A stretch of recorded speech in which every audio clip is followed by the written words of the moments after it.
Sungai Buloh.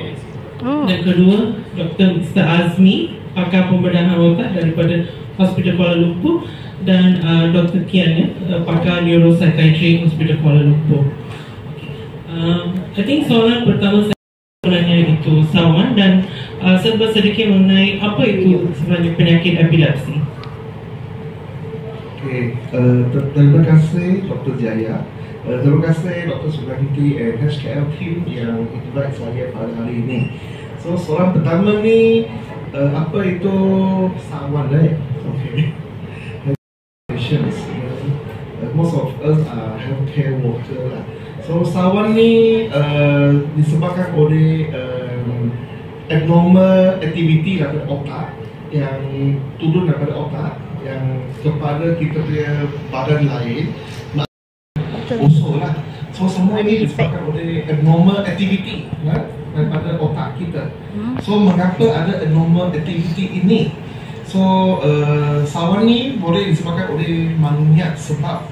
Sebab secara amnya boleh dibahagi kepada sebab orang tu mungkin dia demam panas, mungkin dia ada penyakit otak, atau dia ada benda-benda lain yang buat dia Sawan.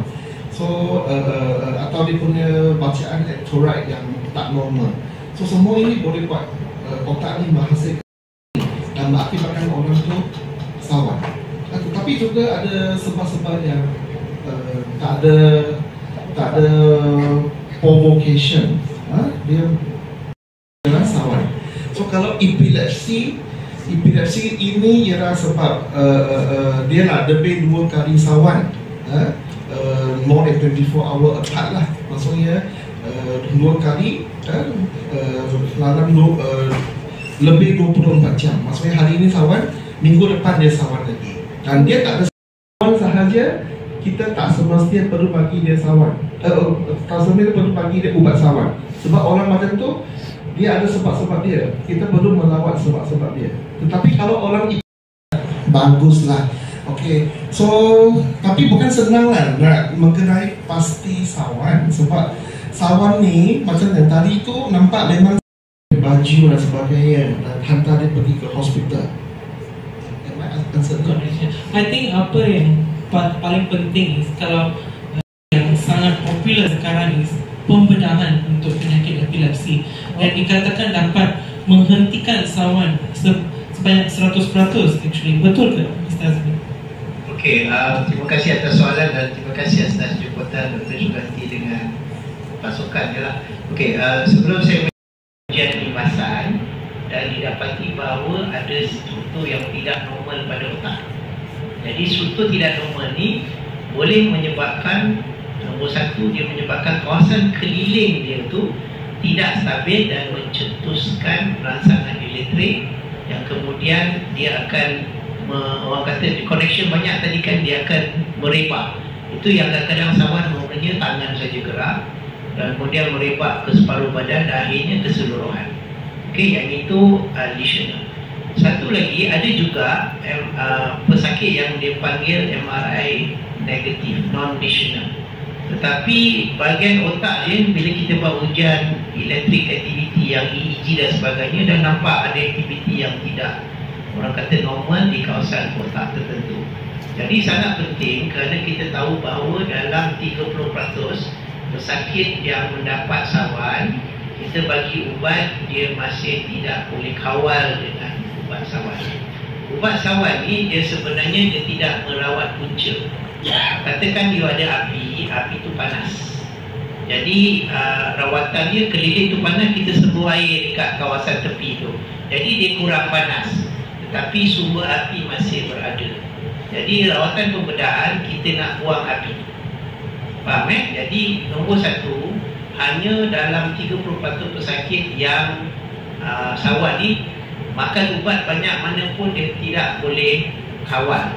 Jadi ubat terlalu banyak, kita ada komplikasi dan sebagainya. Jadi kalau kita dapat pertumbuhan ataupun struktur yang tak normal dalam otak, dan kalau kita boleh buang punca dia, maka Sawan tadi tak ada. Ubat Sawan dia masuk dalam darah, bila Sawan dia suppress, tetapi dia tidak merawat punca Sawan. Jadi rawatan pembedahan target dia adalah membuang ataupun cari kat mana punca sawan dulu dan kita buang punca sawan tu. Jadi rawatan pembedahan ada dua. Satu dia panggil curative dan satu lagi dia panggil palliative. So curative ni biasanya dalam pengalaman kita lah, pesakit yang mempunyai temporal lobe epilepsy, yang maknanya sawan temporal. Sawan temporal ni dia ada banyak. Kadang-kadang dia panggil sawan diam. Ada dia diam je kan, dia tak ada tarik-tarik. Yang itu berdasarkan daripada pengalaman kita, terutama kalau dia ada temporal sklerosis dan sebagainya. Yang ini daripada pengalaman pembedahan kita boleh dapat capai sehingga 96% curative. Tetapi very unique untuk tertentu saja.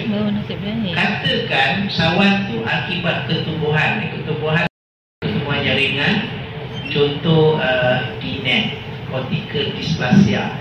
Jadi biasanya ujian imbasan dan pelbagai investigation kita buat, termasuk dengan doktor neurologist, doktor bahagian radiologi, dan kalau kita perlu pembedahan terutama orang dewasa, kita perlu dapatkan assessment daripada pakar psikiatrik. Sebab otak ni ada kawasan dia lebih besar. Contoh macam kita ada temporal sclerosis tadi tu, kita tak buang situ saja, tapi kita buang ada sebahagian tertentu yang mana, ingat wire tadi dia ada circuit dia. Kita kena buang semua circuit yang mana aktiviti sawan yang boleh tercetus. Jadi pembedahan dia bukan kecil, dia menyebabkan beberapa kawasan tertentu. Temporal epilepsy outcome very good. Ada juga ketumbuhan ataupun lesion yang banyak, contoh kanan ada, kiri ada dan sebagainya. Yang ini agak sukar untuk kita capai. Orang kata pembedahan yang kita offer adalah untuk memastikan pesakit ni, katakan dia sawan. Saya pernah dapat pesakit yang sawan 100 hari sekali. Bukan 100 kali saja. Bayangan dia terjejak sampai 20 kali setiap hari. Dan dia tak boleh berfungsi dan kena makan ubat, dia tidur dan sebagainya. Jadi rawatan ubat pun dah 5, dah maksimum. Ada yang dah allergic dan sebagainya, tak boleh kawal juga. Jadi ingat tadi fenomena bahawa brain kita ni adalah wire. Jadi kalau kita boleh potong wire ni, contoh highway kita, federal highway, kita just cut the federal highway, maka sawan tu tak boleh merebak di kawasan tertentu. Jadi yang ini dia panggil functional surgery. Kita boleh buat disconnective surgery. Dan ada beberapa saraf yang daripada otak ni, dia turun di bahagian tertentu, terutama contoh kita ada vagus nerve, dia ada lalu dalam leher, di dalam leher. Jadi apa kita buat? Kita boleh buat pembedahan yang mana kita balut saraf tu dengan elektrod dia, ada dia punya lead dia, dan kita connect ataupun pada satu generator yang mana dia mencetuskan rangsangan. So jadi apabila dia mencetuskan rangsangan, bila kita ada sawan tu akan dikurangkan, macam dia cancelkan. Dan banyak teknologi yang baru yang mana dia boleh kesan, dia pandai mesin tu dia tahu. Katakan sebelum sawan, jantung kita akan berdegup lagi cepat. Bila jantung tu berdegup lagi cepat, dia stimulate sendiri. Yang itu very smart. Yang ini dia panggil vagus nerve stimulation. Teknologi yang mana kita gunakan alat lah. Bottom line, tidak semua pesakit yang mengalami sawan boleh menjalani pembedahan. Itu bottom line. Yang kedua, ada pesakit sawan tertentu yang saya banyak buat di pembedahan pada anak-anak. Katakan dia sawan sampai spasm sampai 100 kali sehari. Mak dia pun tak boleh kerja, dia pun every time dia sawan, otak yang normal pun tak boleh nak develop. Jadi apabila kita buat pembedahan, dia mengurangkan kadar sawan tu, dan kita lihat almost immediate, patient balik follow up, dia dah mulai interaktif, dia dah mula macam bertanya, dan dia mula nak belajar, dan ada yang kadang-kadang slowly dia mula bercakap dan sebagainya. Ini pada anak-anak, dan dewasa pun begitu juga. Tapi dewasa ni dia lebih, orang kata lagi lama kita tunggu peluang dia untuk pulih. Dan dalam anak-anak ni dia otak kita ni walaupun kita potong, dia boleh rewire balik. Terutama kanak-kanak yang bawah daripada 5 tahun. Tetapi lagi umur kita meningkat, kadang-kadang pembedahan itu tidak sesuai untuk orang dewasa. Jadi ada indication je. Dan pembedahan memang merupakan rawatan kedua. Rawatan pertama tetap you kena siasat dulu, bagi ubat. Kalau kategori baik untuk peluang untuk pembedahan pulih, maka baru dirujuk kepada tim kita. Dan pembedahan biasa kita tak buat keputusan bersendirian. Biasanya pesakit ni perlu melalui proses dia. Jadi kita ada tim dia. Kalau dewasa kita ada pakar psikiatrik pun akan terlibat. Dan kalau kanak-kanak kita ada pakar kanak-kanak yang akan membantu sebelum kita buat keputusan bersama sama ada pembedahan tu boleh dilakukan atau tidak. Okay, terima kasih. Macam biasa kat TV. Dan kajian itu membuatkan ujian yang sepatutnya untuk diagnoskan penyakit epilepsi. Selepas itu disambung dengan rawatan dan akhirnya consideration untuk sama ada pembedahan atau tidak. So terlalu kadang-kadang pesakit akan rasa terlalu banyak information yang perlu mereka memahami dan memikir, dan seringkali kena buat keputusan untuk diri sendiri atau ahli keluarga terdekat. Ini bukan perkara yang senang, dan kebarangkalian mereka mengalami stres yang sangat tinggi, tekanan yang agak tinggi sampai memusingkan minda mereka. Kadang-kadang mereka berpijak pada penyakit kemurungan atau anxiety. So, ini adalah salah satu area di mana kurang ditumpukan even by para doktor. Kadang-kadang kita terlepas untuk explore bahagian bagaimana pesakit rasa. So, saya nak tunjukkan soalan kepada Dr. Neng. Bagaimana kami dapat mengatasi pesakit mula mengalami simptom-simptom kemurungan atau anxiety? Terima kasih Dr. Jaya sebagai pengurusi, dan terima kasih kepada Dr. Suganti dan tim untuk menjemput saya sebagai salah seorang panel untuk talk kita hari ini. So macam yang Dr. Jaya Asmi cakap, otak ni dia satu organ yang one of the complex organ yang paling kompleks dalam badan kita. So sama juga dengan daripada segi pemikiran, daripada segi emosi, dan itu adalah satu benda yang paling kompleks untuk kita faham juga. So untuk lebih-lebih kepada pesakit epilepsi yang actually harus mengharungi berbagai cabaran dalam seharian mereka untuk menandatangani isu epilepsi, isu shaming yang berlaku mungkin di depan kawan-kawan, keluarga, and obviously mereka perlu juga risau yang kata benda ni mungkin berlaku mana-mana, mungkin masa mereka belajar, mungkin masa mereka makan, mungkin masa mereka main. So semua ni akan menimbulkan rasa tak selesa, rasa sedih ataupun rasa cemas ataupun rasa resah yang berkemungkinan efek kehidupan harian seseorang pesakit epilepsi, right? So salah satu tanda yang pesakit epilepsi alami dalam isu ada kemurungan ataupun keresahan. So contoh, seorang pesakit boleh mengalami denyutan jantung yang terlalu laju, terlalu laju. Tapi bila pergi cek kat hospital, doktor kata ECG ataupun denyutan jantung nampak normal, tak ada isu. So pergi berpuluh klinik pun benda yang sama, cek semua normal. Alright, kadang-kadang tangan bergetar, alright, bergetar tapi tak pasti kenapa.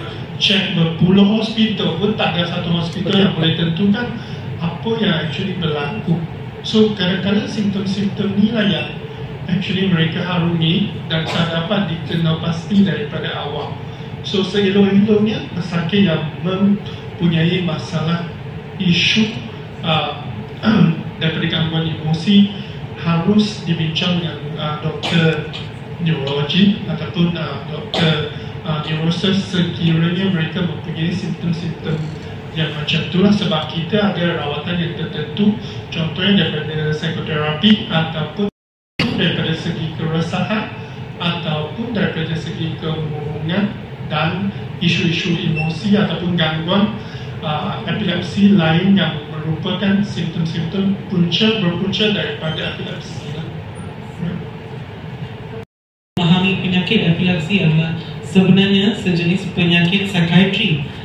Tapi sebagai doktor kita tahu yang itu tidak benar. Tapi bagaimana kita sampaikan pesanan itu? Berasaskan kata penyakit ni penyakit yang so-called mental yang tu adalah myth ataupun mitologi, right? Tapi kita memang tahu penyakit epilepsi ada kemungkinan untuk mengalami gangguan emosi dan kedua-duanya perlu diberi perhatian dan dirawat dengan betul, right? Yeah. In one more question, Doktor.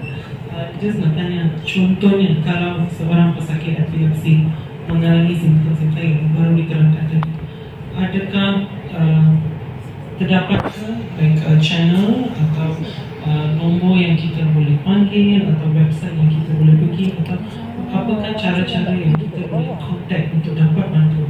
Okay, so terima kasih Dr. Jaya. So actually kebanyakan hospital di Malaysia mempunyai perkhidmatan psikiatri. So sesiapa yang ada gangguan emosi ataupun isu-isu yang berkaitan dengan epilepsi, contoh keresahan, kemurungan, psikosis, delirium, actually boleh dapatkan perkhidmatan psikiatri daripada mana-mana klinik kesihatan ataupun mana-mana hospital psikiatri. So mereka boleh, sekiranya tak dapat pergi hospital, mereka actually boleh dapatkan rujukan daripada klinik kesihatan yang berdekatan untuk pergi ke hospital dan dapatkan konsultasi psikiatri. Okay. Terima kasih Doktor.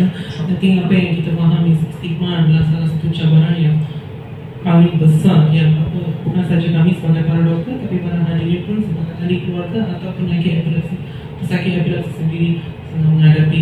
So bukan saja kami, even semua hadirin hari ini yang datang di sini, saya harap dapat pengetahuan yang cukupnya dan perlu memahami kamu pun main peranan yang penting untuk melawan stigma yang ada terhadap epilepsi.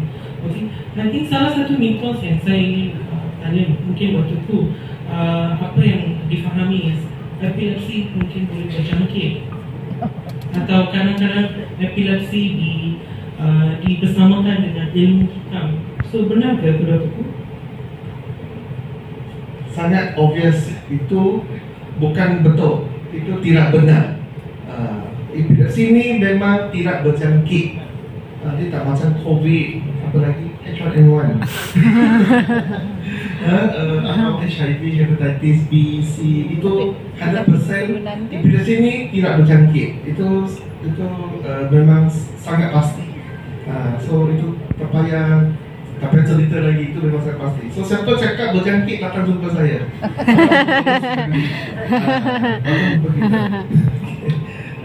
Itu black magic itu pun memang bukanlah. Tadi doktor psikiatri pun sudah mention lah. Penyakit epilepsi adalah sains, masalah dengan sains bukan? Memang sains, kita memang ada bukti juga lah di EEG. Kita buat EEG memang nampak ada gelombang otak yang tak normal. Dan kita ada MRI juga. Itu pun boleh nampak. Kalau dia ada lesion, ada luka, memang boleh nampak dekat MRI. Salah satu perkara saya rasa sama ada semua akan tanya atau malu bertanya, apakah risiko dan betapa tinggi risiko tentang pembedahan epilepsi? Macam mana saya nak buat keputusan? Okey, saya nak jawab dulu soalan yang tadi tu, sama ada boleh berjangkit atau tidak. So dia biasanya isu berjangkit tu tidak wujud, tetapi orang akan tanya ini keturunan, penyakit keturunan atau tidak. Baru nak tanya. Okey, jawapan dia ya dan tidak. Tapi biasanya dalam pesakit epilepsi ni dia ada certain group of people yang dia ada panggil neurocutaneous syndrome. Neurocutaneous syndrome ni yang mana dia turun secara genetik, autosomal dominant. Contoh macam neurofibromatosis yang penyakit tu dia ada ketil-ketil kan, dan risiko dia untuk sawan tu lebih tinggi kerana dia melibatkan saraf yang tidak normal lah. Itu satu contoh, Sturge-Weber dan sebagainya. Yang ini memang kadang-kadang bukan berlaku sebab keturunan tetapi genetic abnormality ni berlaku secara spontan. Apa yang trigger dia kita tak tahu. Jadi nak kata ni salah keturunan you lah dan sebagainya, tengok siasat dalam susun bilah keluarga tu tak ada seorang bersama. Jadi boleh berlaku mutasi secara spontan. Dan apabila dia dapat, sangat penting kerana the next generation, dia punya offspring tu, kalau dia autosomal dominant, maknanya dia bawa dalam gene dia.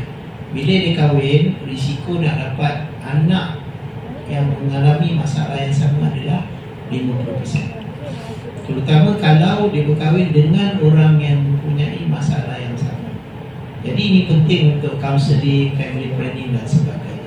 Ya, memang ada kaitan dengan keturunan untuk certain sawan tertentu. Tapi ini bukan bermakna kata asal sawan je ni salah keturunan, bukan. Percentage keturunan ni sedikit. Berbanding dengan sawan akibat punca lain, contoh kecederaan otak dan sebagainya. So berbalik kepada pembedahan. Apabila kita melakukan pembedahan ni dia ada dua komponen. Satu, kita tak buat pembedahan tanpa bius untuk pesakit sawan. Okey, maknanya pesakit ni perlu ditidurkan. Kita pakai kontrol koma lah. Bila you tidur, jadi kita ni sebenarnya kita akan rasa sakit sebab otak kita tahu kat situ sakit.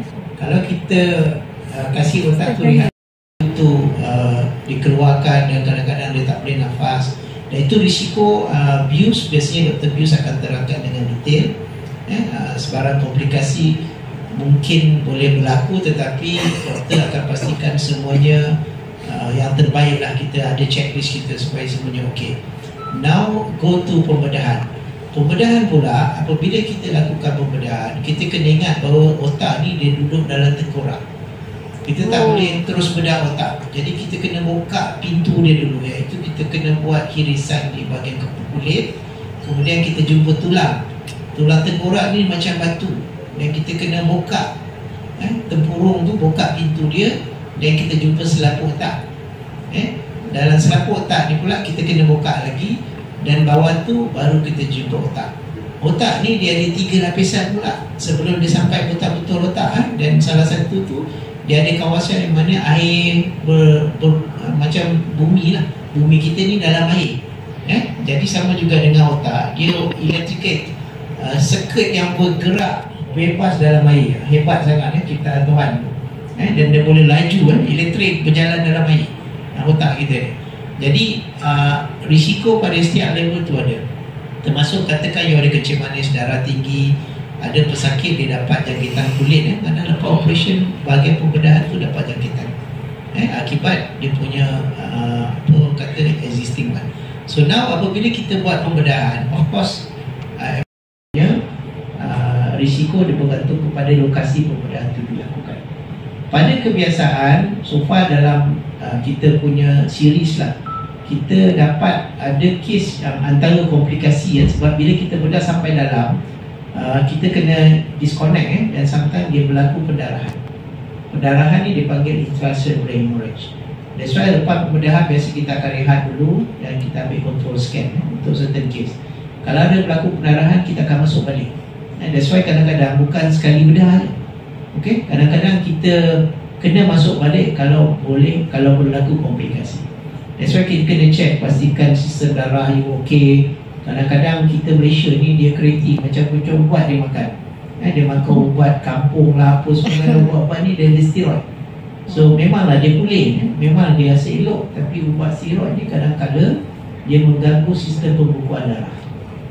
Jadi kita operate, kita perlukan sistem pembuatan darah yang normal. Ada pesakit yang dia mudah berdarah.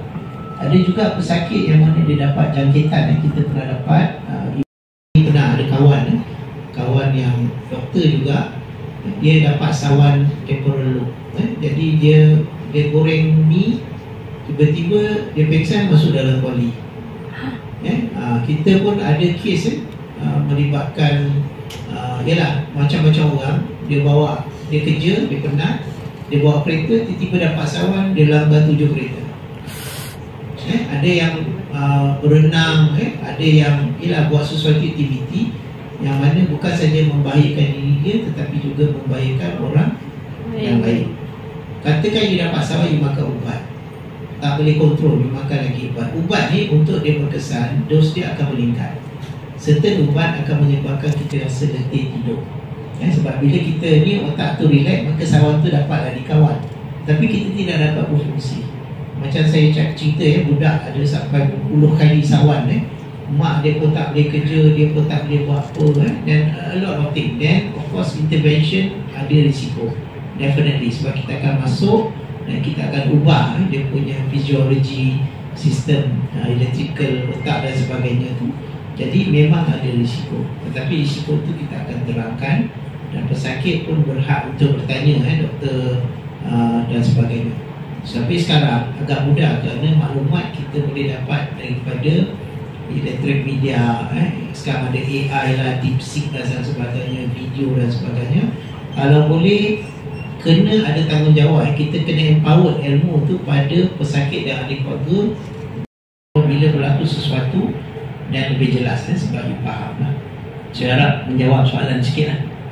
Saya agree dengan apa Mr. Hazmi kata. Kadang-kadang ilmu pengetahuan tu boleh didapati berbagai cara, tapi kadang-kadang kebenaran mungkin berlainan dan kita perlu selalu mencari orang yang atau seseorang profesional untuk memastikan sama ada informasi yang kita dapat itu benar atau tidak. Okay. Tapi secara kesimpulannya, epilepsi agak rumit dan memerlukan berbagai cara untuk merawat. Mungkin perlukan berbagai doktor untuk membantu rawat penyakit epilepsi.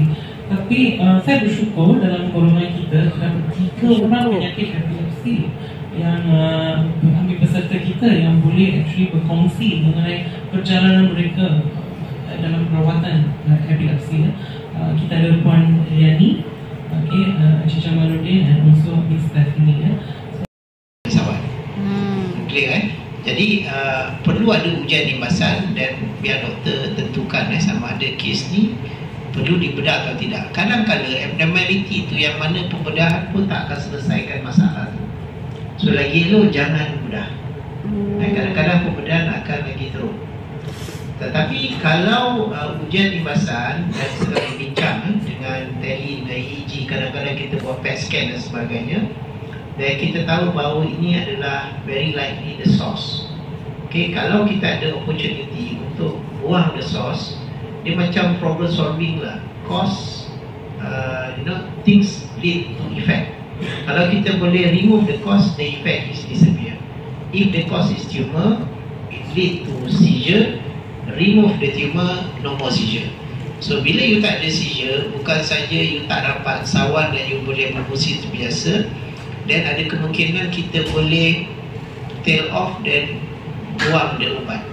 Means you may not need to medication anymore.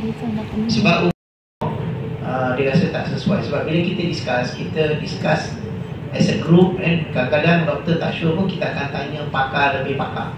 Kadang-kadang contoh macam di Women Children, kita berhubung dengan tim daripada Australia, Epilepsy Center, kadang-kadang kita bawa kes.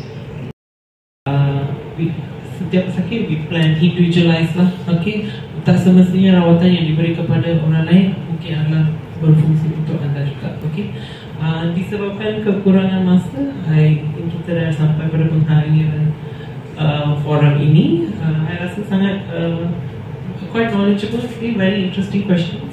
Kita dapat share banyak pengalaman